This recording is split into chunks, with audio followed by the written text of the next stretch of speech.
Olá, Beatriz. Tudo bem? Grande Felipe já tá na área, hein? Rafael, Adriana, galera chegando aí. Então, pessoal, toda terça-feira à noite, nesse horário, nós teremos uma live com um convidado especial, como temos hoje o brilhante Felipe, ou, enfim, ou lives comigo only.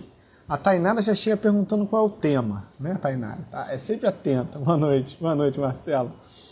Nós vamos falar hoje com o Dr. Felipe, Dr. Felipe Duarte, no fundo, sobre a sexualidade, né? Sobre a pergunta, né? Se a falta de sexo no casamento tem alguma coisa errada no relacionamento? Vamos lá, o Felipe já está por aqui, já incluiremos ele aqui.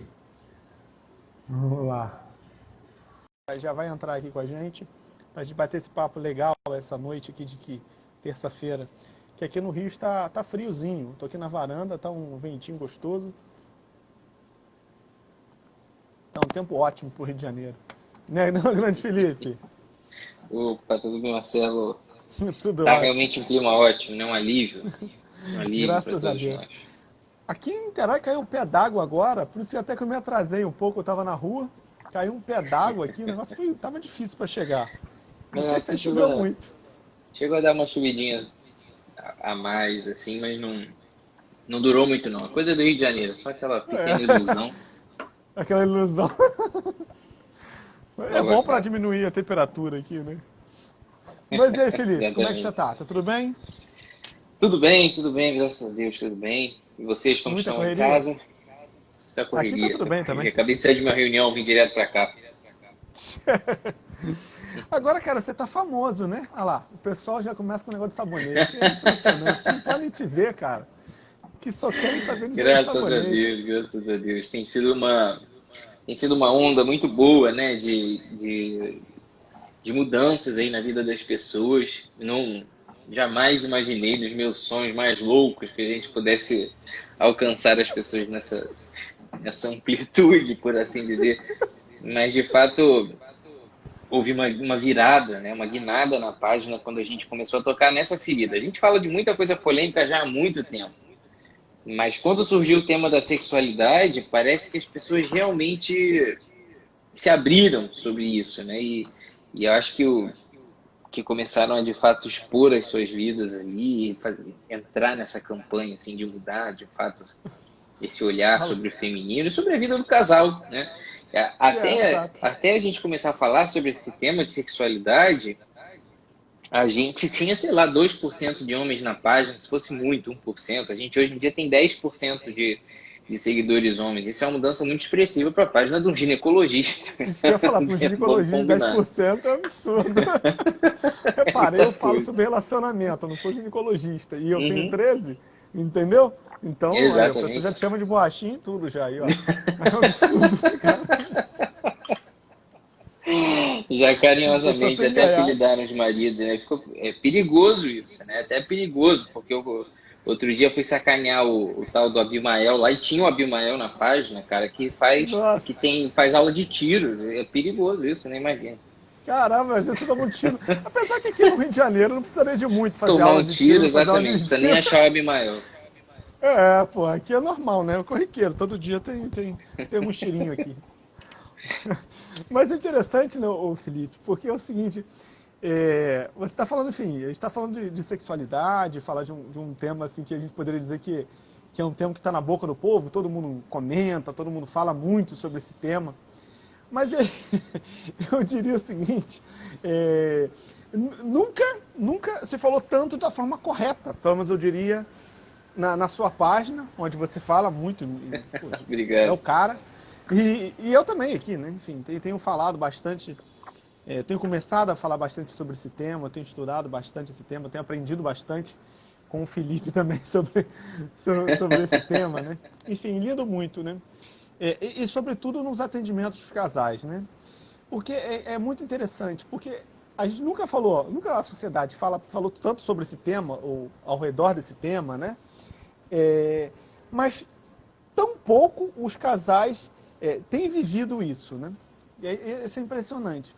Porque se fala muito isso de uma forma assim, de lazer, o sexo hoje virou um lazer, seja ele através da pornografia, seja ele feito de forma casual, numa noite, de uma festa, ou seja, ele é entendido hoje como um lazer, e ao mesmo tempo tão pouco vivido entre os casais, que é onde é o local propício para onde se possa desenvolver aquilo de uma forma saudável e que realmente vai conseguir atingir o seu objetivo, né? Me fala um pouco sobre isso, como é que é a sua experiência em relação a isso no consultório, enfim, até nas próprias redes sociais.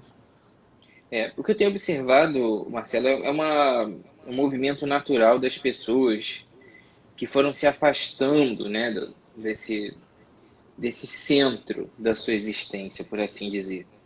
Nós estamos num mundo em que a informação e as facilidades são cada vez maiores e as pessoas estão cada vez mais fragilizadas. Isso parece muito paradoxal, né? Muito paradoxal, mas na verdade, no fundo, não é, né?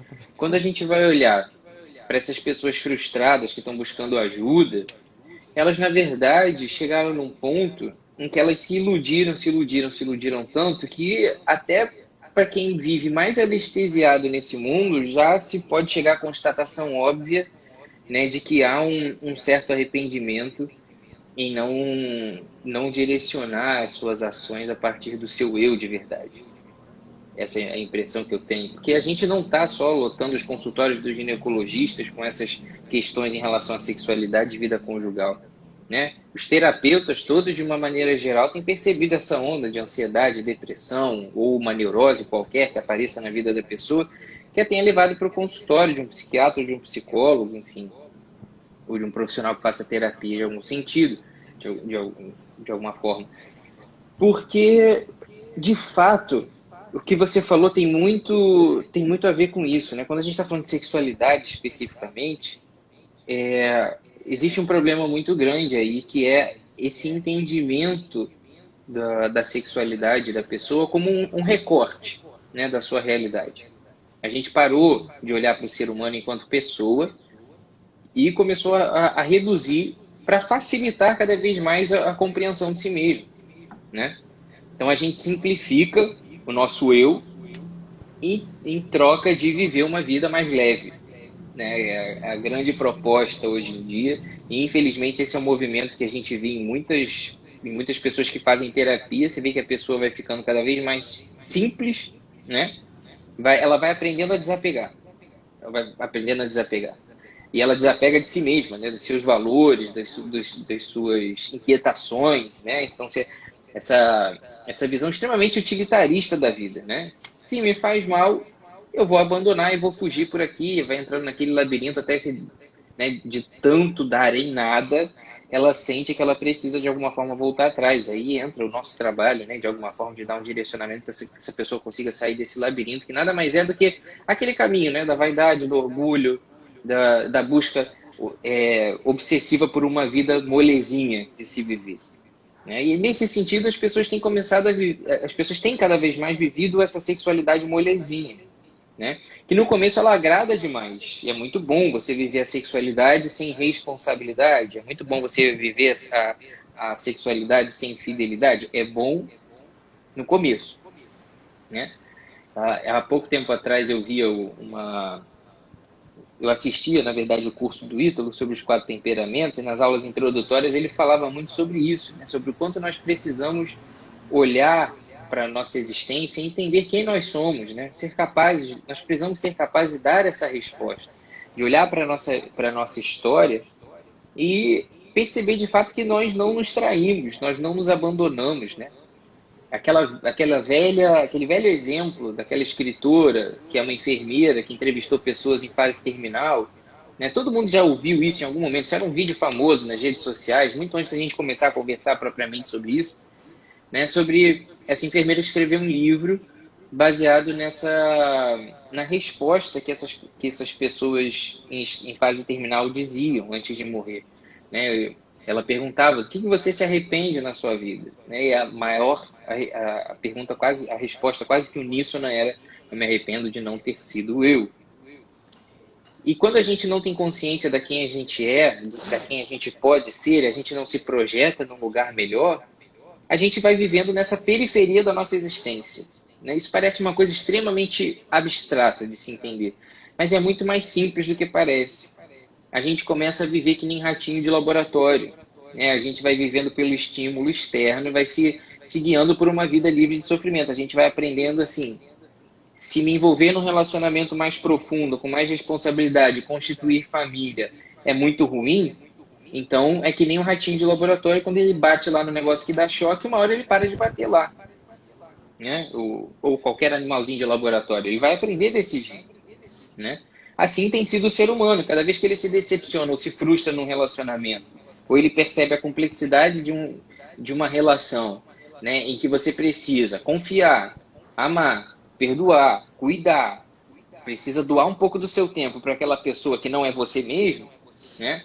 A pessoa começa a se frustrar, se frustrar, se frustrar, porque está acostumada a uma vida olhando para si mesmo o tempo todo, e uma hora ela cansa e ela para de correr atrás disso e fica em si mesmada, né? E aí a gente vai vivendo quase que uma realidade selvagem, de fato, um instinto de sobrevivência, vai transformando a sexualidade nisso, nesse instinto de sobrevivência. É assim que essas pessoas têm se lançado na vida em sociedade, cada um querendo se aproveitar do outro primeiro, e sem nenhuma hipocrisia. Isso tem acontecido dentro dos casamentos. Aquela boa e velha história do qual é a sua motivação para casar? Eu estou casando para ser feliz. Errado. A história não pode começar aí, né? Ela passa por isso também, porque você não é idiota. Não, eu estou casando para sofrer. Óbvio, né? Eu estou casando para ser feliz pela felicidade do meu amado. Também por ela, né? E para mim será impossível ser feliz se ela também não for.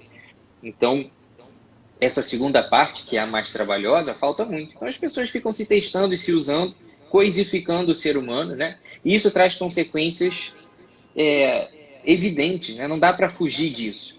Não dá para você viver uma vida de um animal tendo todo o potencial de um ser humano e não se frustrar internamente, não chegar a um estado profundo de miséria interior e disso te causar uma série de repercussões psicossociais, né? Biopsicossociais. Não tem como fugir disso. E aí que as pessoas começam a te procurar, né? Exato, e aí eu comecei a ficar sem tempo. Mas tudo bem. A gente estava falando um negócio muito interessante, né? Que o Brasil hoje é o país mais ansioso do mundo, né? E o Pacheco, ele vem falando que em breve o Brasil será o povo mais depressivo do mundo, né? É a próxima etapa, né? E, enfim, você falou que a gente acaba, as pessoas acabam ficando mais simples, né? Cada vez mais a gente vai simplificando, vai fazendo esse recorte para simplificar. E no fim das contas se torna mais complexo, né? A pessoa ela se simplifica de tal forma que ela começa a se complicar, né? Ela é complicada, né? Você pede para... Enfim, eu peço às vezes para as pessoas casais que eu atendo na mentoria explicar simplesmente o que sente, né? Me explica o que sente, né? O que te incomoda. A pessoa não consegue. Ela é complicada. Você já reparou que dentro de você a coisa é muito complicada? Né? Então vamos trabalhar os fatos. Né? O que é fato? Dentro dessa complicação que é o seu entendimento de mundo, o que está acontecendo realmente? Né? Será que o problema realmente é o outro? Né? Veja, você está com dificuldade em me explicar o que está acontecendo. Explicar os fatos. Você não consegue falar de fatos. Você fala de sentimentos, de confusões mentais, de dificuldade de entendimento.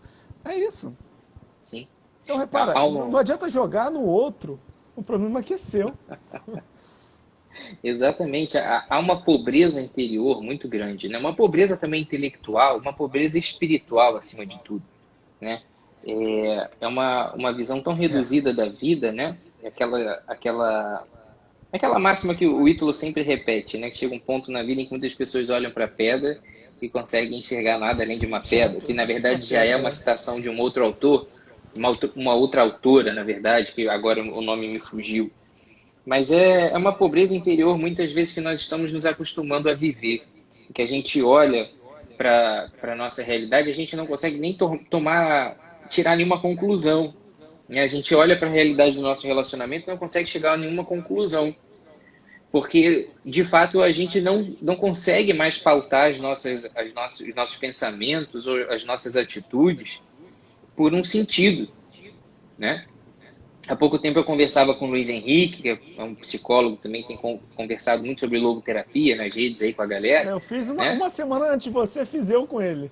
Que é um cara sensacional também, tem um conteúdo Exato, muito maravilhoso bom. nas redes Muito sociais, bom. e a gente falava sobre sexualidade e autotranscendência, né? E do quanto as pessoas perdem da sua vida, né? Se dedicando apenas a si mesmas, e o quanto elas se empobrecem por isso, né? E tem pessoas vivendo assim dentro do seu relacionamento, né? Dentro da vida conjugal, elas vivem sozinhas, né? É uma solidão a dois, né? Mas tem uma galera Exatamente. reclamando Do do seu eco áudio. do áudio. Eu não Você tô tá ouvindo. com Pra mim fone, tá perfeito. Perfeitamente. você tá me ouvindo Tô te ouvindo pelo fone. pelo fone, tá perfeito o áudio. É, Não não sei, de sei, eu vou repente tentar. deve ser. Vê Eu se tô ruim. melhorou, eu continuo assim. Parou o Não, eco? pra mim tava ótimo, então tem que ver a galera aí. É, é. O que o pessoal vai te dizer, É, ó, Felipe? pra mim não tem eco. Eu vou botar aqui de volta aqui. Já, É, pra mim, acho que pra mim tá bom. vai dar uma ajustada. É, Bom, enfim. e aí o que acontece muito é isso. As pessoas, quando você falou muito bem, ela se questiona a pessoa, o que está acontecendo contigo, né? A pessoa não consegue responder, porque por dentro mesmo ela praticamente não sente nada, porque ela está sendo guiada pelos seus instintos há muito tempo. Aí você não consegue fazer essa jornada de autoconhecimento, de autocompreensão baseada na percepção também do outro, né? Aí você Exato. vem e fala para a pessoa assim, mas o que você sente pelo fulano? O que você sente pela fulana? Aí você já não sabe, porque você construiu a sua ideia de vida toda olhando no espelho, para você mesmo, né? Aquela se colocando no pedestal e tudo mais. E aí você esquece que a construção da tua pessoa, ela passa, na grande maioria das vezes, por esse diálogo com aquelas existências à tua volta, né? Não tem nada mais feio do que as pessoas vivendo dentro de ilhas nas suas famílias, né?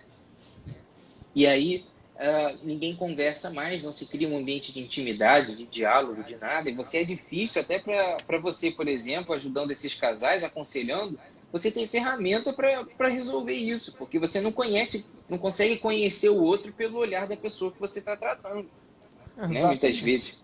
Porque o outro, o cara não consegue mais falar as qualidades, os defeitos da esposa, a esposa não consegue mais falar as qualidades, os defeitos do cara, porque realmente eles quase não se dão conta da existência um do outro dentro de casa, né? Então, Exatamente. são essas pessoas que vivem essa vida superficial e que essas decisões, essas vontades, esses sonhos, são todos sonhos, assim, delírios infantis quase, né? Dentro da vida familiar. Então, por que eu tô com a fulana? Porque é legal.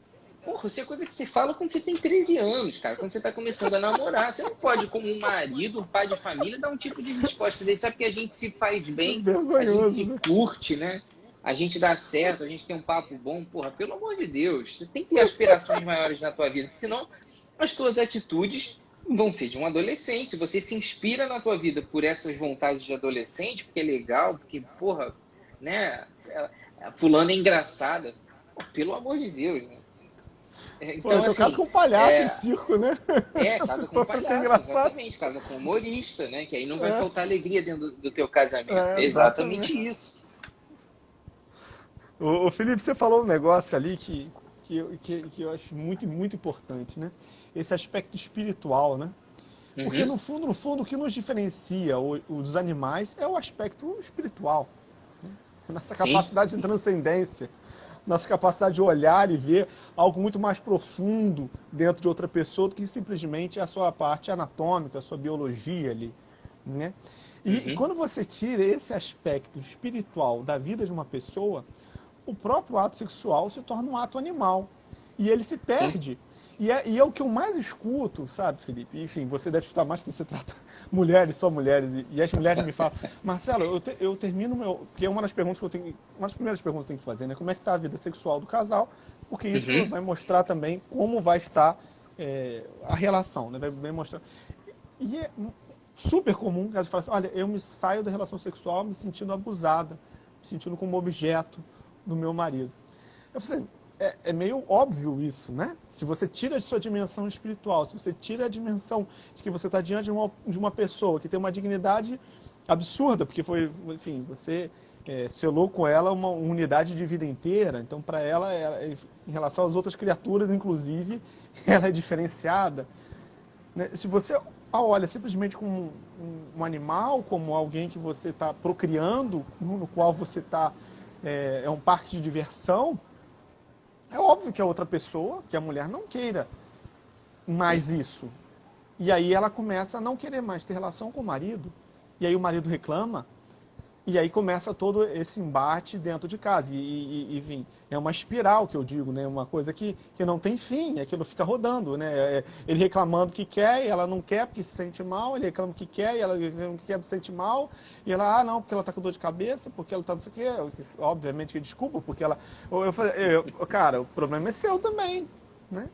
Sim, Né? Como é sim. que você lida com ela? Você olha no olho dela? Você já olhou que você está diante não é de uma mulher qualquer, que é da mulher que você escolheu para a vida inteira? Você já percebeu que que a sua cama é um altar? Já percebeu que ali É isso, é começa a geração de falar uma isso com os vida? caras, eles já fogem, né? Enfim. É uma situação muito complicada. Você quer ver? Vamos trocar em miúdos aqui, né? Quando você está falando dessa questão da mulher se sentir usada na relação, e a gente tem que dar todos os méritos para esse discurso, né? E reconhecer que é muito fácil que uma mulher seja feminista hoje em dia. É muito compreensível que ela seja feminista hoje em dia, ainda que eu discorde profundamente desse movimento. Quando você pega o nível dos casamentos hoje em dia, e a maneira como esses homens têm tratado as suas esposas, você tem que dar o braço a torcer e falar, é natural que essa mulher se sinta mais acolhida num movimento coletivo como esse do que dentro de casa.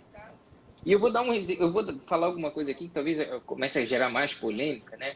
E, porra, enfim, mais uma. Só existe uma coisa que é capaz de superar um movimento coletivo essas ideologias do coletivo, que são todas impessoais e por isso elas são totalmente erradas por si só, né? É uma experiência pessoal de amor, né? Então, uma pessoa que tem uma experiência pessoal de amor profundo, né, espiritual, de fato, seja com o pai, com a mãe, mas principalmente com o amado mesmo, né? Quem se deixou arrebatar por uma relação de amor pessoal e profunda, que vai ter que envolver a dimensão espiritual do ser, invariavelmente, dificilmente vai ceder esse discurso ideológico coletivista aí dessa luta de classes repaginada em todos esses, né, essas nuances aí. E aí, quando você olha para uma pessoa que vive nessa situação e que é refém das vontades do próprio marido dentro do relacionamento, é normal que ela se sinta mais acolhida dentro desses movimentos coletivos do que dentro de casa. Porque dentro de casa ela está sendo realmente refém, né, do seu casamento, ao invés de ser abraçada por ele. E vamos colocar aqui uma coisa bem hipotética, né, mas que é, ao mesmo tempo, muito prática, para tentar fazer as pessoas entenderem o que nós estamos falando. Você nunca viu Casamento de Cachorro. Talvez na novela das 8 você tenha visto. Teve uma novela famosa aí que a mulher tinha um pug. Eu não lembro qual era a novela. Acho que ela está até passando na... Tinha Casamento de Cachorro? Teve um Casamento de Cachorro. Essa novela está tendo agora, Não Vale a Pena Ver de Novo, eu acho. Outro dia eu peguei as meninas lá no plantão vendo. Essa novela já passou pela 5ª vez, Não Vale a Pena Ver de Novo. E tinha uma ricaça lá que ela não tinha mais o que fazer. Ela bolou o Casamento do Cachorro, né? Era um pugzinho, acho que ele casou. E aí, isso é uma grande bobagem, obviamente, porque você não vai ver cachorro casando, né? Porque cachorro não tem compromisso, cachorro não tem consciência. Então é por isso que em cada cio a cachorra consegue reproduzir de um cara diferente, porque existe dentro deles, né, uma necessidade de perpetuação da espécie, porque é por isso que eles vivem. Eles não têm aspiração maior, né? Eles têm essa necessidade de proteger os seus minimamente, mas não é porque assim, eu devo isso ao meu filho. Não, é porque se eu não defender o meu filho e os meus filhotes, a minha raça vai acabar. Ponto final. Né? Tanto que depois que ele começa a se virar com as próprias pernas, é um pé na bunda e vambora. Na natureza é assim mesmo. Né? A mãe alimenta o filho até que ele se vire. A gente não. Né? O filho casa, arruma filho, vai para casa da esposa, etc, etc, e a mãe continua lá fazendo coisa para ele, quando precisar ele volta, né? No mundo animal não tem isso. Por quê? Porque não tem esse compromisso, não tem essa aspiração superior, né? É por isso que eu critico tanto essas relações humanizadas que a gente desenvolve com cachorro. Não tem problema nenhum de gostar de cachorro, de cuidar de cachorro. As pessoas acham que eu sou insensível, mas não é isso. É que a partir do momento que você humaniza a tua relação com o animal, é porque você já não está entendendo mais qual é o lugar do ser humano na tua vida, né? Tá faltando esse lugar. Se você está fazendo casamento de cachorro, né? Enfim, celebrações 1000 com cachorro, eu não quero entrar nesses méritos porque as pessoas se doem com isso. Eu não sou contra animal, pelo amor de Deus. Mas eu só acho que animal é animal, ser humano é ser humano. Porque, né, nós temos essa capacidade de consciência, de criar laços, criar vínculos. Porque nós temos uma noção sobre as pessoas que os animais não têm. Que é essa noção de valor. O valor da pessoa em si mesma, né? E não o valor da pessoa pelo que ela te oferece. E isso muda toda a maneira como os seres humanos se relacionam em relação a como os animais se relacionam, né? Então, tem muita gente que fala, quanto mais eu conheço o ser humano, mais eu amo meu cachorro. Mas que merda de existência é essa que você tem, né? Porra, se você ama o cachorro, desculpa, você ama o cachorro, sabe por quê? Porque o cachorro nunca vai te trair, sabe por quê? Porque ele não tá nem aí pra você. Enquanto você estiver alimentando ele, dando a comidinha, levando ele no pet shop, passeando com ele por aí, ele vai abanar o rabo. No dia que você resolver dar uma surra nele, ele vai te morder de volta. Entendeu? No dia que você começar a maltratar e fizer terror psicológico com ele, ele vai te ameaçar. Ponto. Né? Experimenta, ele me ama muito. Experimenta pegar uma cadela que acabou de ter os seus filhotes e meter a mão no filhote enquanto ela acha que está cuidando deles. Você pode ser a mãezinha querida do cachorro. Ela vai te abocanhar, querido. Então não inventa essa. Se você, quanto mais conhece os seres humanos, mais você ama o teu cachorro, é porque você gosta de uma vida gostosinha na periferia do teu ser. Você gosta de se relacionar com alguém, te dá sempre razão, porque o cachorro não fala, né? O cachorro não discorda de você, é óbvio que você vai gostar do cachorro, né? Eu, enquanto ser egoísta, vaidoso e orgulhoso, eu adoraria casar com uma pessoa muda, que realizasse todas as minhas vontades, né? E que nunca me dissesse não. Olha que maravilha de vida, né? A perfeita companhia para um canalha, né? É ter alguém que nunca vai te contrariar, né? Então, assim, a gente perdeu essa capacidade de dar valor às pessoas além daquilo que elas te dão em troca. É por isso que as pessoas amam cada vez mais o cachorro, né? E amam cada vez menos o ser humano, né? Porque o ser humano é essa coisa difícil. E se você não amar, se você não se derramar por ele, se você não abdicar do teu tempo, da tua vontade, do teu sonho, para misturar o teu sonho com o sonho daquela pessoa, ela não vai concordar contigo mesmo, e ela não vai se abrir para você mesmo, ela não vai abanar o rabo para você mesmo. Não adianta botar um prato de comida para tua esposa, que ela não vai abanar o rabo para você. Não adianta botar uma coleira na tua esposa e levá-la para passear no parque, que ela não vai abanar o rabo para você. E é por isso que as pessoas que inferiorizam a sua existência se dão tão bem com os cachorros, enquanto não se dão bem com os seres humanos, e são fóbicas de relacionamento, né? É por isso que as pessoas recorrem cada vez mais à produção independente, né? Porque, porra, é a melhor coisa do mundo. Você tem um filho que só você manda. Você não divide com ninguém. Olha que maravilha, né? E quando você está cansado, você paga a babá, paga a creche. Olha que beleza, né? Tem vezes que a minha filha, eu tenho vontade, porra, eu amo a minha filha, né? Mas tem vezes, como, obviamente, eu jamais teria vontade de atingir a minha filha, de machucá-la, óbvio. Então, cabe a mim, muitas vezes, chegar no limite e falar assim, meu Deus do céu, me leva. Porque essa criança está me irritando no extremo, né? Ela tem só 1 ano e 10 meses, ela acha que ela já está cheia de vontade. Então, assim, a gente tem que entender, né, que as nossas relações com as pessoas, elas custam. E com os animais não, porque quando os animais não sentem mais vantagem, eles, dá linha na pipa e vai embora. E isso nos diferencia do cachorro. Se a gente tira esse elemento, mais do que psicológico, porque ele não é só o aspecto do pensamento, mas ele é o aspecto do valor, e aí ele já assume essa dimensão espiritual. A partir do momento que a gente entende que alguma pessoa tem valor em si mesma, independente daquilo que ela seja, ou que ela te ofereça, ela faça. Você olha para sua esposa e fala assim, é esse ser humano egoísta, preguiçoso, vaidoso, né? E egocêntrico, que eu amo e que eu prometi para ela que eu vou amar e respeitar até o fim da minha vida. Ainda que ela me taque uma pedra e que ela não me dê sempre o pão, é essa pessoa que eu me comprometi a amar. É nessa pessoa que eu vejo a imagem e semelhança de Deus, né? Como essa pessoa dotada de todo valor, de toda dignidade.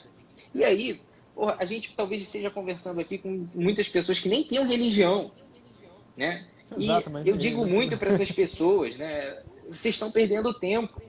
Teve gente muito mais inteligente que nós, que começou a estudar filosofia, antropologia, e começou a estudar sobre relacionamento, sobre o valor do ser humano, e se converteu no meio desse estudo para uma religião cristã qualquer, não qualquer, né? Que geralmente é o catolicismo, mas essas pessoas começaram a estudar tanto, entenderam tanto sobre o valor do ser humano, que só conseguiram encontrar, se apaixonaram tanto por estudar o ser humano, que só conseguiram encontrar um lugar onde elas têm a total dimensão do seu valor na religião. Por quê? Né? Porque olham para Deus e percebem uma participação generosa de Deus na nossa existência. E é aí que tudo muda. É aí que começa a surgir limite na nossa vida. Porra, eu não posso fazer isso aqui com essa pessoa. Eu não posso usar ela por uma noite, acordar, ir embora e deixar aquela fulaninha lá deitada na cama como se nada tivesse acontecido, porque aquilo ali não é um pedaço de carne, né? E aí a gente começa a olhar para essas referências históricas que a gente tem e entender que existe algo de espiritual nisso, que não justifica a ação humana por si só. A gente olha para um Cristo pregado na cruz, do lado de dois assassinos, do lado de dois ladrões, e a gente pensa, porra, esse cara prometeu o paraíso para o maluco, para o ladrão que estava crucificado do lado dele. Por que isso? Por que ele se preocupou? O cara estava lá cheio de dor, sufocando na cruz, e alivia a dor do cara que está do lado, que era um criminoso, né? É isso que a gente tem que fazer o tempo todo no nosso relacionamento. A gente está sufocado pelas coisas do dia a dia, vivendo no sacrifício. Ninguém sabe, muitas vezes o nosso cônjuge não sabe. A dor que a gente passou o dia inteiro, do nosso trabalho, as dificuldades que a gente passou. Mas se nós temos a humilde pretensão de um dia termos alguma dignidade na nossa vida, é fora dessa zona de conforto, que a gente ainda tem que gastar esse último suspiro para dar conforto para a pessoa que a gente ama dentro de casa, e não despejar aquele canal de bosta que desagou na gente ao longo do dia inteiro, a gente desaguar aquilo no nosso cônjuge, simplesmente, né? Então, acho que falta muito essa dimensão, que só vem com a dimensão espiritual. Exato. Você falou de desaguar, né? Me lembra um bom marido, né? Que ele dizia que a técnica que ele usava para não chegar em casa e desaguar tudo de ruim que ele vivenciou naquele dia, porque estava chateado, mal-humorado, cansado, né? E ele falava o seguinte, fora da minha casa tinha uma árvore, né? Então, toda vez que eu chegava em casa, eu olhava para aquela árvore e ia pendurando cada um dos meus problemas que eu vivenciei naquele dia no trabalho, que me estava me deixando mal. Esse aqui foi o chefe chato, eu penduro aqui. Isso aqui esse serviço eu não consegui terminar. Isso aqui foi aquele outro fracasso. E ele ia pendurando na árvore. E ele falou assim, nossa, aí eu entrava dentro de casa limpo, leve, para atender a minha família. Porque, enfim, esse homem tinha real essa dimensão, né, do valor da família, daquilo que importa, no fundo, na vida dele. Lógico, o trabalho importa, lógico que a gente tem que dar o nosso melhor na nossa profissão, naquilo que a gente está fazendo, né?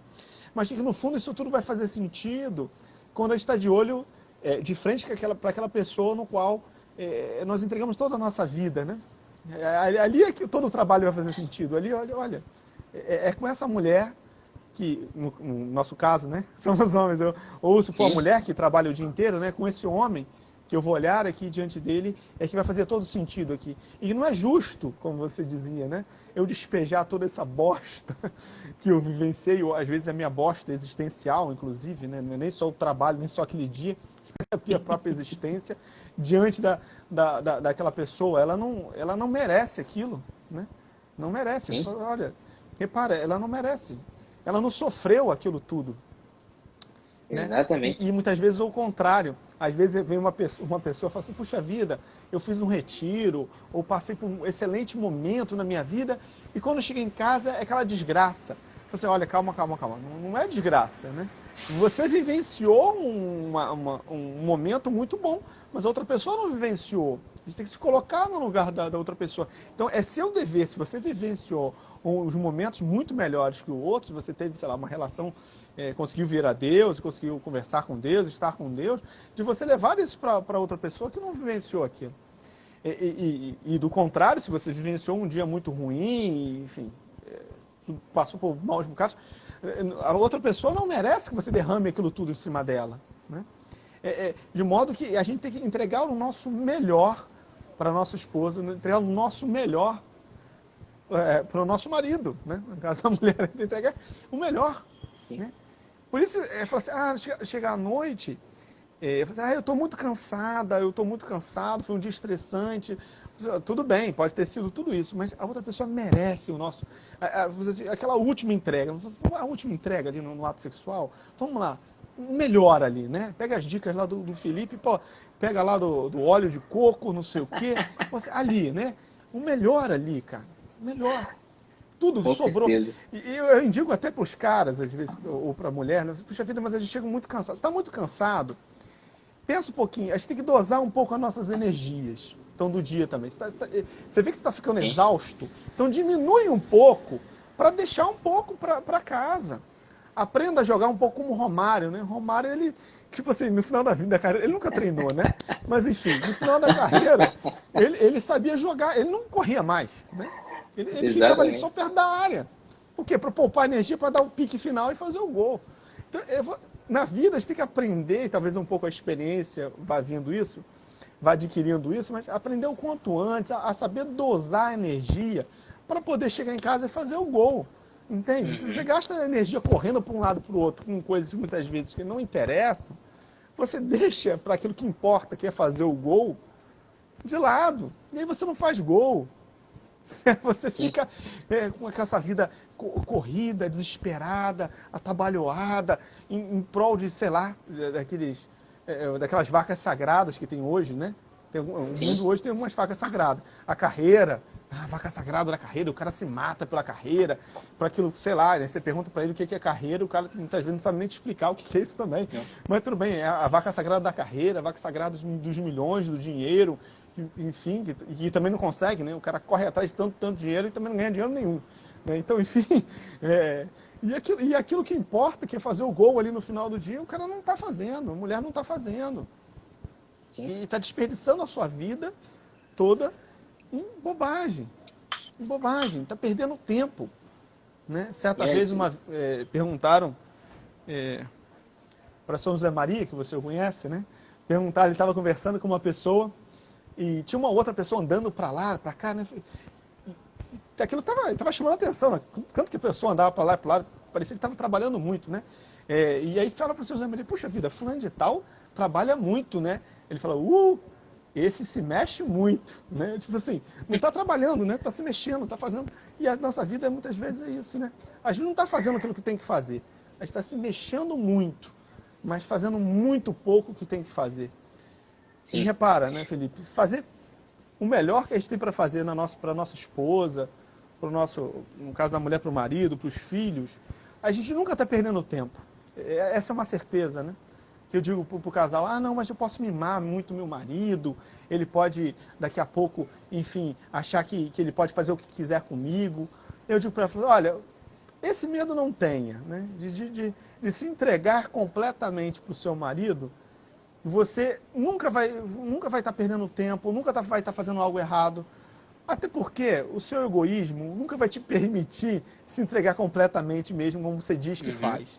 Né? Você não se entrega completamente. Eu posso te garantir, eu não estou vivenciando ali, mas eu te garanto, você não se entregou completamente a essa pessoa.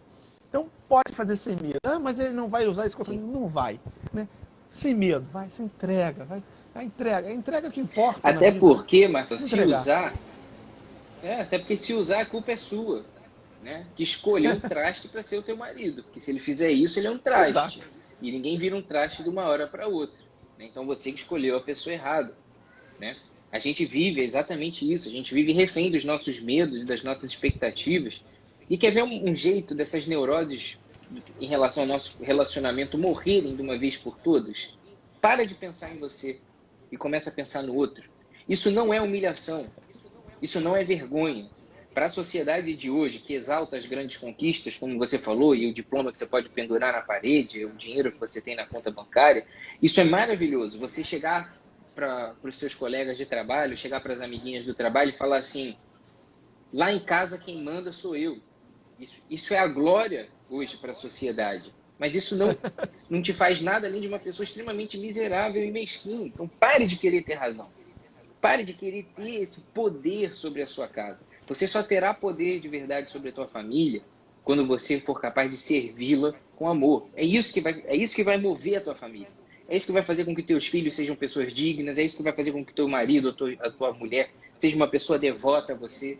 Quando você se doar a ela, né, se consumir por ela com todas as tuas forças. Eu digo a você, hoje talvez... Eu sempre falo que eu vou reduzir um pouco o ritmo e eu nunca reduzo. Os meus amigos brincam comigo. Eu falo assim, não, a partir do mês tal eu vou largar esse trabalho e aí vai melhorar. Aí eu falo assim, larguei. Aí a pessoa, pô, mas você falou que ia largar, que ia diminuir, tu tá trabalhando mais. Beleza. Eu estou usando esse exemplo do trabalho, mas não é só sobre isso, obviamente. Mas se vocês olharem bem, é o tamanho da olheira que está aqui hoje. Ainda vem essa sombra da luz aqui de cima, o olho fica preto, parece um guaxinim. Mas eu olho para o espelho hoje,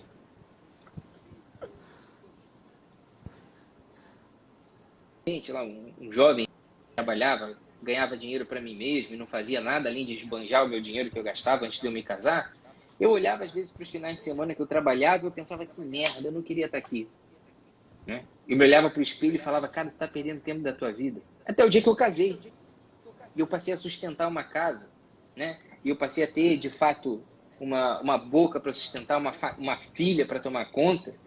Quando eu chego em casa e eu me olho no espelho hoje, quando eu vou lavar o rosto, quando eu vou fazer a barba, eu olho aquela cara de acabado, aquele olho caído e as minhas olheiras, eu olho para isso e eu falo, porra, a minha família está protegida, a minha família está sustentada. Dentro destas paredes aqui existe uma estabilidade, uma segurança, e minha filha, minha esposa tem com quem contar. E todas as picuinhas, né? Todas aquelas invencionices da minha cabeça. Será que eu deveria estar aqui? Será que eu deveria ter escolhido outra profissão? Será que eu deveria ter escolhido outra especialidade? Será que eu não deveria gastar menos? Quando eu olho no espelho e eu reflito sobre isso, né? Todos esses medos, todas essas neuroses se dissipam, de fato. Não há outra saída para uma pessoa se sentir mais no seu lugar do que olhar para fora de si. Olhar para sua esposa, vocês que estão nos ouvindo aqui, olha para os teus filhos, olha para o teu esposo, olha para a tua esposa e fala, não é por mim, porque se fosse por mim, eu estava no spa, pô. Né? Eu dava um plantão por semana que pagava uma mensalidade no spa, quando eu não estivesse trabalhando, eu estava no ofurô. Mas, porra, a minha vida não sou só eu. Né? E eu vou chegar no final da minha vida, se eu viver a minha vida inteira no spa, no ofurô, eu vou chegar no final da minha vida, em fase terminal, a enfermeira vai virar para mim e vai perguntar, se não a enfermeira, a vida vai me perguntar.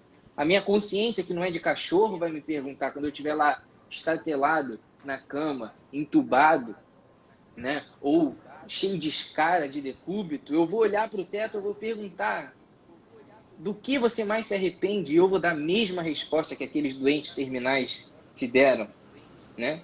Sem ter a possibilidade de voltar atrás, o que é pior. Eu vou me arrepender de não ter sido eu mesmo, porque eu vou estar fugindo, vou ter vivido fugindo das realidades, vivendo da dificuldade, fugindo das renúncias, né? Quando Cristo fala, renuncia a si mesmo, toma a tua cruz e me segue, meu irmão, a mensagem é muito clara, seja você cristão, católico ou não, a mensagem é muito clara. Esse homem, até hoje, ele arrasta multidões atrás dele, transformou o curso da história, o calendário se conta pela vida desse homem.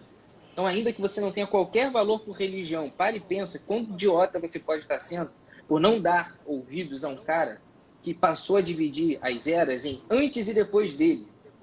E vê o que ele fez. O cara se pregou numa cruz e morreu pelas pessoas, meu irmão. Isso é coisa de maluco.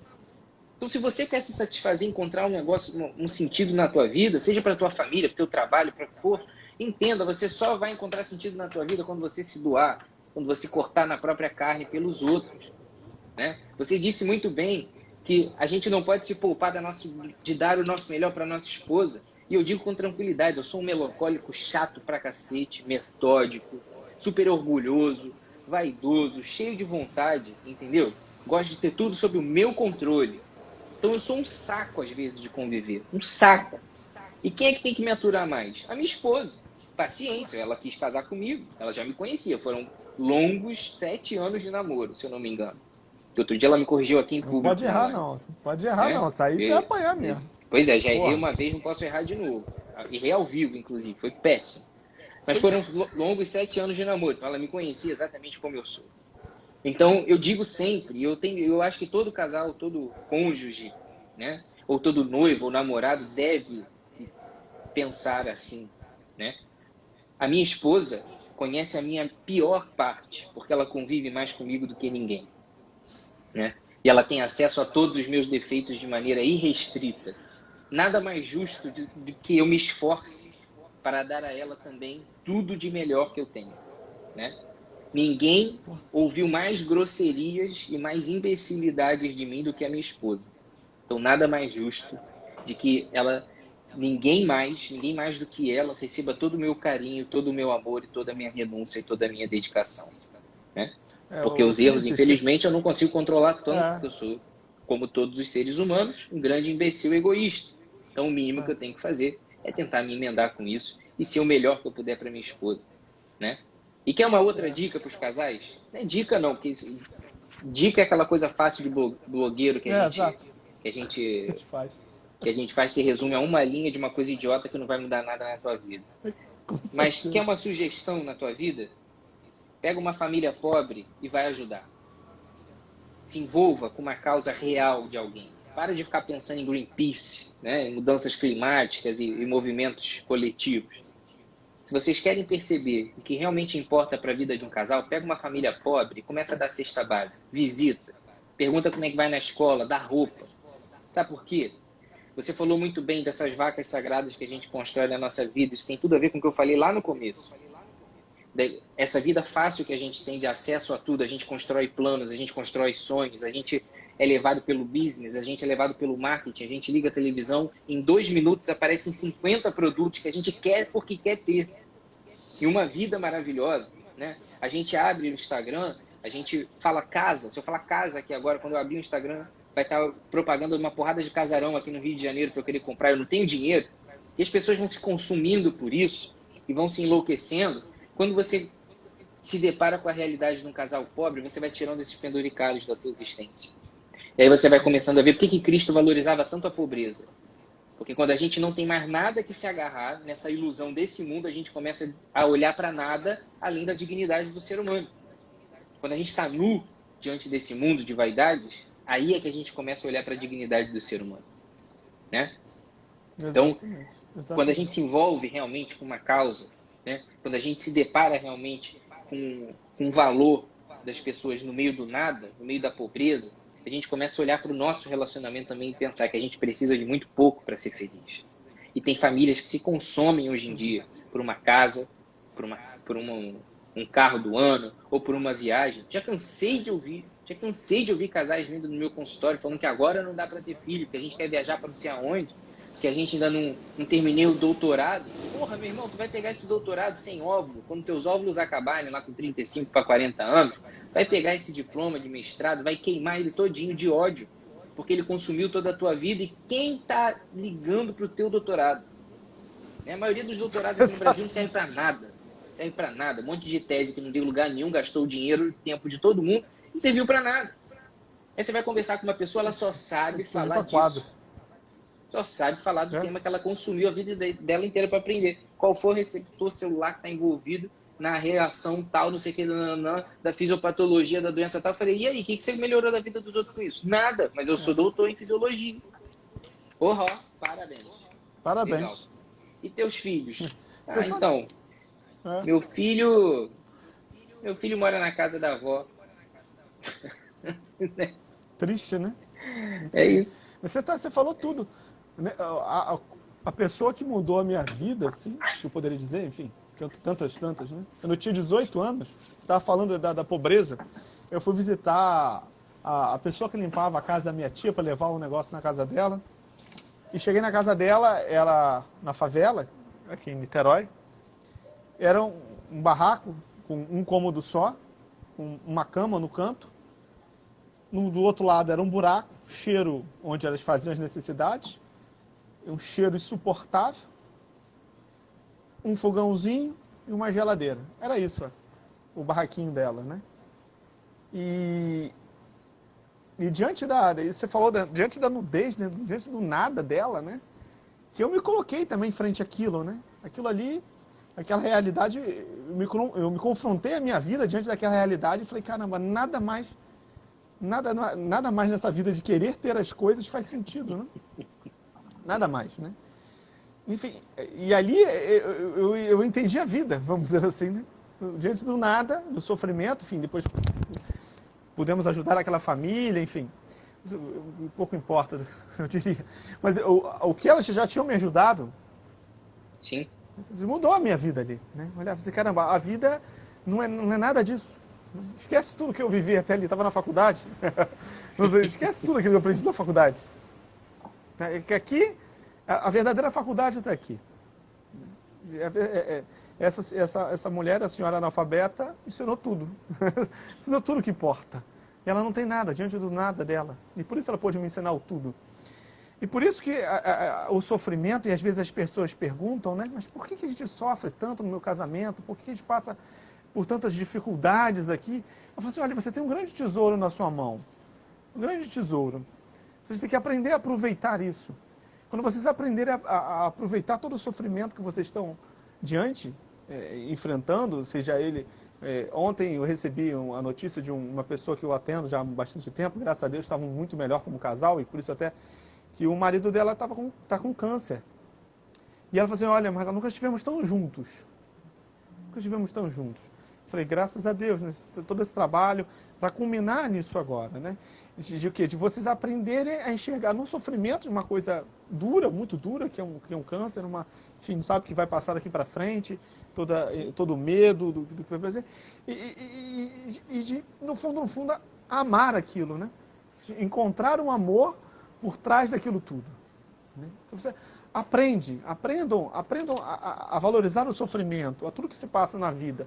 E às vezes o sofrimento do defeito do outro. Porque os nossos defeitos, como você bem falou dos seus, eu poderia falar dos meus aqui, fazem os outros sofrer.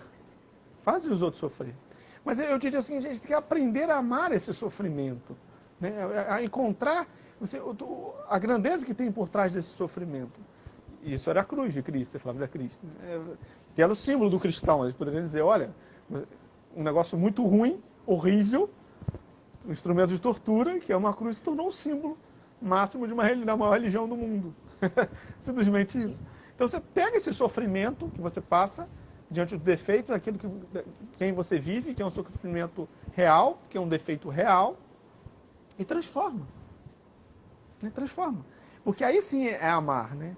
Não é simplesmente perdoar, aceitar, suportar. Não é isso. É amar. Né? Eu amo tanto essa pessoa que isso que faz parte, essas mazelas que fazem parte da vida dela, fazem parte também. Né? Então a gente pode dizer, inclusive, que o Borrachinha, né? Eu amo o Borrachinha por ele ser o Borrachinha. Né? Então, enfim, porque é a totalidade daquela pessoa que ela pode, inclusive, com aquilo que nos faz, que nos machuca, que nos faz ficar mal ali, tem que chegar nesse nível, né? Eu posso responder uma pergunta que fizeram aqui? Responder não, passar para você. Deixa eu ver aqui. Deixa eu abrir aqui. Fizeram umas perguntas aqui. Vamos ver. Hoje em dia dá para aproveitar que o Instagram tá passando de 1 hora, né, nas lives, então para mim tá tranquilo. Oi? Eu não entendi, Felipe. Hoje em dia o Instagram acho que tá deixando a gente fazer mais de 1 hora de live, né? Eu fico às vezes preocupado ali, mas ele tá deixando rolar mais de 1 hora. Então, porque faltam 5 minutos aqui. É. Não tem? Tranquilo. Então vamos abrir um vinho aqui, pô. Aí Aqui, essa pergunta aqui, vou botar essa aqui, porque 1 ano de casado, temos relação uma vez no mês, 2 no máximo. Acho pouco, mas para ele é normal. O que fazer? Que não fala de quantidade, porque, enfim, Essas coisas aí que às Então, vezes aparecem. pois é. É muito bom que a gente só responda a essa pergunta depois de ter passado por essa live toda, né? Porque Exato. a gente olha para essa pergunta do ponto de vista matemático, né? E evidentemente a gente vê que tem algo errado, óbvio, né? Nós não estamos em busca de uma meta de sexo por mês, né? Isso é uma bobagem.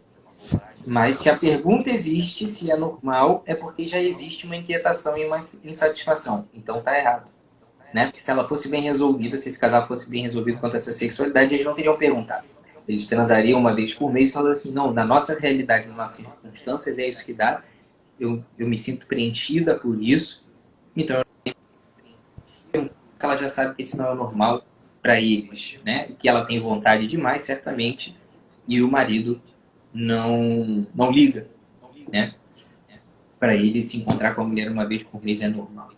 E aí a gente pensa, né? De tudo isso que a gente está falando aqui, a gente olha para um casamento e vê ali como a base, a célula da sociedade, o lugar onde duas pessoas assumiram esse compromisso, né? Indissociável de serem um, né? E assumiram esse plano mais profundo de união, né? Que naturalmente ele culmina na relação sexual, mais do que como esse papo que a gente fala por aí, da função unitiva e procriativa, beleza, isso tem sentido, né? É assim mesmo. Mas não dá.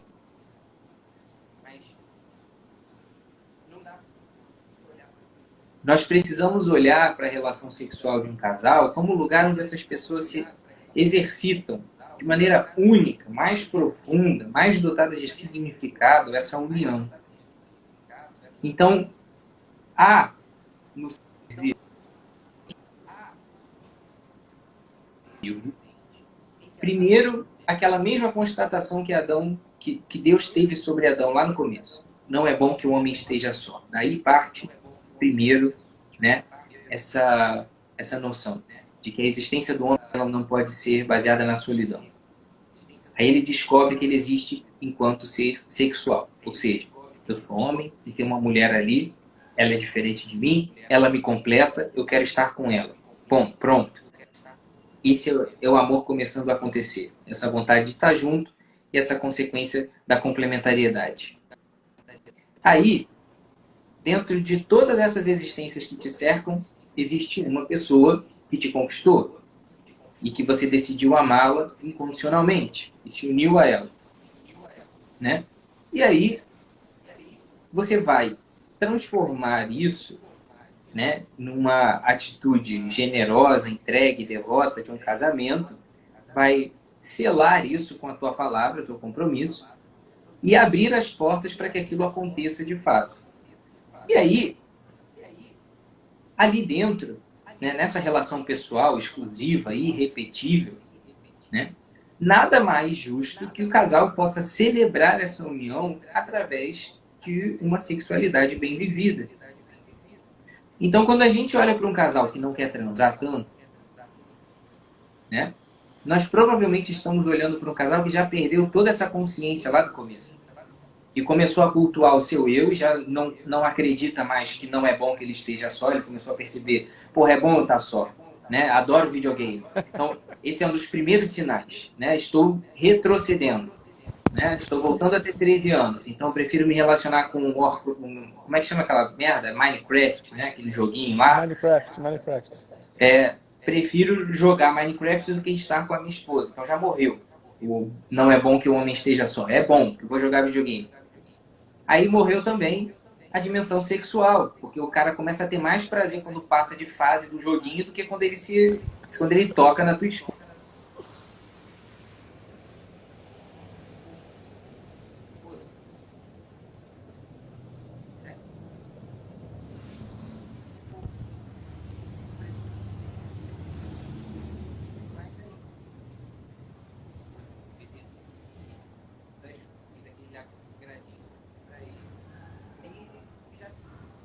Ele é atual, ele passa a ter pela vida.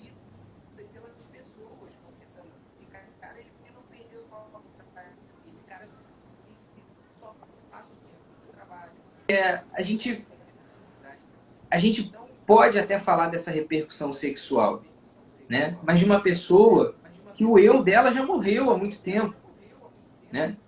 Então a gente tem que revirar isso de uma maneira mais profunda, né? E começar a olhar para esse indivíduo como um indivíduo que perdeu o apreço pela vida, né? Então tem uma galera falando aqui que tá travando, tá sem áudio, tá me ouvindo Não, direto? travou um pouquinho, mas tá bem, o Felipe. É que deu umas travadinhas, Tá. mas deu para ouvir tudo. Pelo Tá. menos eu escutei tudo. Teve uma galera aí que perdeu um pedaço. Gente. Calma, já entendi que travou. Já fica todo mundo. Calma. O que eu estava falando, né, é justamente isso. O homem que perdeu o apreço pela vida e por uma experiência pessoal, que perdeu o valor do ser humano, ele não deixa de constatar de que não é mais bom que ele não esteja só. E aí ele para de se preocupar com as existências que estão em volta dele. Ele vai assumindo essa vida miserável. Aí ele começa a voltar para o videogame, né? Ele vai regredindo, ele começa a voltar para o futebol, que a conquista da vida dele é o Campeonato Brasileiro. Porra, pelo amor de Deus, eu vou te dizer uma das coisas melhores que me aconteceu nos últimos 5 anos. Foi ter parado de assistir futebol. Eu também tem 10 anos que eu parei. Isso imbeciliza o homem de uma tal forma, né? E, porra, você vê... cara, naquele livro da Alice von Hildebrand, que é sensacional, né? O privilégio de ser mulher. Privilégio de ser mulher. De ser mulher. O esposo dela é um cara também sensacional, fala muito sobre relacionamento, sobre matrimônio. Ele quase não tem livros traduzidos aqui para o português. E ela fala nesse livro, né? De como ele perde a inspiração das paixões. Inspirava, né, os artistas, né? Isso inspirava os homens públicos e isso é muito mal interpretado hoje em dia, como se a mulher estivesse a serviço desses homens o tempo todo. Mas a grande verdade é que a mulher foi a grande inspiração na arte, de uma maneira geral. A gente vê isso nas obras literárias, a gente via muito isso, né? Hoje em dia, né, o homem vai pensar sobre a mulher, escreve, chama de cachorro, isso, daquilo, né?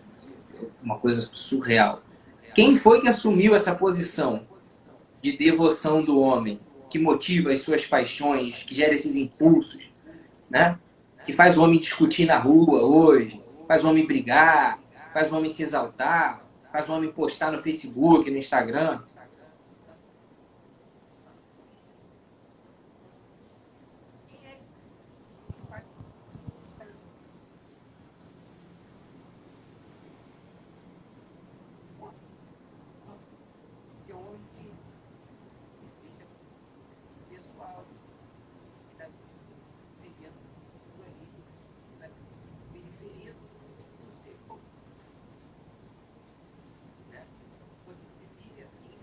Porque você perdeu completamente essa noção de que para ser feliz e realizado, você tem que suar, né?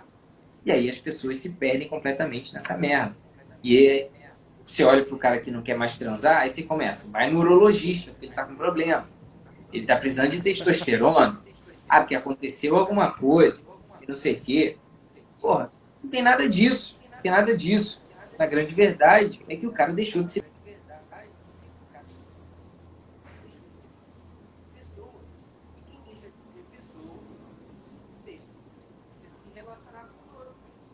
Exato.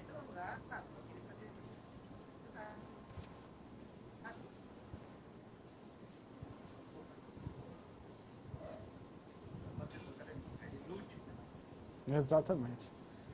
E aí vai começar. Voltou agora, peraí. Parece que tinha. Estão me ouvindo agora? Voltou. Voltei. É que de vez em quando acho que deu uma travada. Mas Isso, enfim, isso. faz parte. Deu pra entender toda a ideia. A ideia do que o Felipe falou, acho que deu perfeitamente para todo mundo entender o motivo real do problema, que não é um problema fisiológico, na maioria das vezes. Que o cara vai procurar, aí vai procurar o Felipe direto, não, mas eu tô com um problema, que eu não sei o que, não sei o que lá, vai procurar o urologista, porque o cara não consegue fazer nada. Não é esse, na maior parte das vezes, não é esse o problema que a gente vai encontrar, né? O problema é um Sim. problema existencial, que é o que a gente vem falando aqui desde o início da live, e é o que vai fazer com que a gente... Eu digo o seguinte, o Felipe, que o sexo é uma comunicação. A relação sexual é a maior comunicação do homem com a mulher. Né? Enfim, onde eles comunicam o seu amor de forma carnal, plenamente ali. Se você tá mal um com o outro, ou você tá mal consigo mesmo, que é o que na maioria das vezes acontece, você não vai conseguir comunicar nada. O que você vai comunicar ali? Nada. Você não vai querer nem se comunicar, você vai querer fugir de outra pessoa. Então, essa é a grande questão. Né? Então não adianta você querer ter um prazer naquele momento ali com aquela pessoa, mostrar um negócio que você não vive. Né? Que você não tem um apreço mais por aquela pessoa, não olha mais para aquela pessoa. Não tem como. Aquilo ali não dá. O homem, de certa forma, ele consegue de vez em quando, por o instinto sexual ser muito forte, ele meio que esconder isso, que a mulher não consegue, mas que para ele é muito ruim. Ele tem ali o seu momento de prazer naquele momento, mas o posterior para ele é tão ruim quanto. Entende? Ele vai reclamar da mesma forma. Isso independe da quantidade de vezes que foi a pergunta. Né? Isso pode ser, inclusive, essa insatisfação diária, que daqui a pouquinho vai acabar. Ou pode ser uma vez por mês, né? Enfim, que é o mais normal, né? Que a pessoa se afaste uma da outra. Problema essencial, uma surra aqui. Felipe, vamos encerrar aqui então. Muito obrigado. Pô, assim, você é uma generosidade assim, tamanha, porque eu sei da sua agenda bem complexa que é. Enfim, dezenas e dezenas de coisas. Mas é interessante, a gente falava antes do trabalho, né? Quando a gente tem uma razão para a gente viver, uma razão para a gente trabalhar, mas a gente pode trabalhar mais e mais e mais, só que a gente está mais presente do que nunca. Interessante isso. Com certeza. Né? A gente, às vezes, tem gente que não faz nada, é vagabundo, o cara fica no videogame o dia inteiro, e não é tão presente quando uma pessoa que rala pra caramba, trabalha 12 horas, 14 horas por dia. Sim, Esse é um fenômeno muito importante que as pessoas têm que olhar. Às vezes a mulher fala, meu marido trabalha muito. Eu falo, dê graças a Deus, todo mundo trabalha muito. Ele dá atenção para a família quando chega em casa? Ele é atenção total. Mas só que ele trabalha muito. Falando, dá graças a Deus porque ele trabalha muito. O que mais tem hoje é homem vagabundo, homem que passa o dia todo no videogame e que mesmo assim não dá atenção nenhuma para a família, não dá segurança nenhuma para a família, de nenhum tipo. Não dá segurança afetiva, segurança física, segurança moral, segurança financeira, não dá nenhum tipo de segurança. Sim. Então, dê graças a Deus, seu marido trabalha muito, é porque é sinal que ele está preocupado de dar uma segurança financeira e uma segurança moral, inclusive, porque se ele está trabalhando muito, ele não está vendo besteira por aí, fazendo cagada. Então, agradeça muito por isso. Muito obrigado, Felipe. Imagina, eu que agradeço. Enfim. E agora eu vou ter que fumar um charuto aí com você, no seu clube do charuto. Por favor, quando estiver passando por aqui, avise. A casa está de portas abertas. Então tá bom. Fica com Deus, uma boa noite. Grande abraço, meu querido. Abraço a todos vocês aí. Boa noite. Tchau, tchau.